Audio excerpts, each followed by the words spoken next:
Either you're with us or you are with the terrorists. So declared then President George W. Bush in 2001 in a statement to Congress, calling on world governments to declare themselves US allies in the fight against terrorism. While perhaps an effective piece of political rhetoric and moral grandstanding, those who are paying attention immediately notice the fallacy. President Bush was presenting what's called a false dichotomy. A false dichotomy occurs when two options are presented as if they were the only two options available, or to use the jargon, as if they were collectively exhaustive, that the two options together exhaust the range of available options. The two options are also presented as mutually exclusive, which is to say you can only choose one or the other. And if you don't choose one, you automatically have to choose the other option. The problem in the Bush example is that the options presented are clearly not collectively exhaustive. There are other options that are logically possible.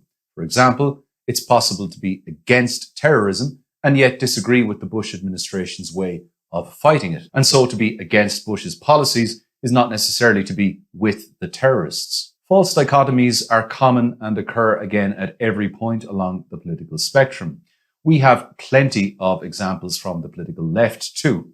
In the context of the issue of climate change, for instance, those on the left often present it as a dichotomy of two options. Either you believe that unchecked climate change will lead to human extinction, or you are a climate change denier. The problem again is that it's not clear that these are the only two options available.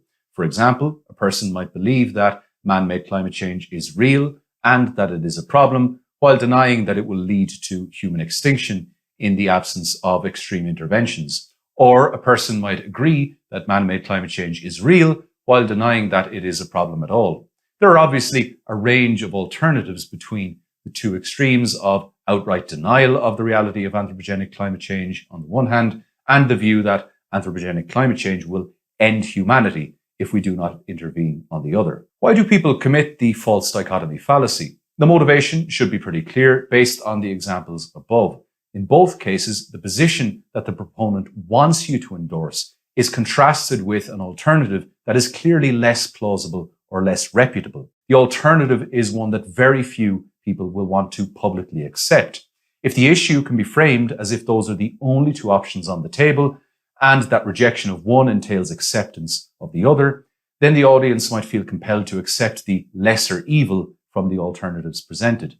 This is a simple yet effective intellectual trap that someone might set to catch skeptics or those who may be agnostic on a particular topic. Again, once you are made aware of this pattern, you will start to see it everywhere. As soon as you see someone presenting only two options as if they were the only options available, or implying that rejection of one alternative necessarily commits you to acceptance of another, your critical thinking alarm should start sounding. This might be a false dichotomy fallacy. Of course, there will be times when there are, in fact, only two mutually exclusive options available. However, in most contexts in the real world, where realities are complex and filled with grey areas, such dichotomies rarely arise. So proceed with caution.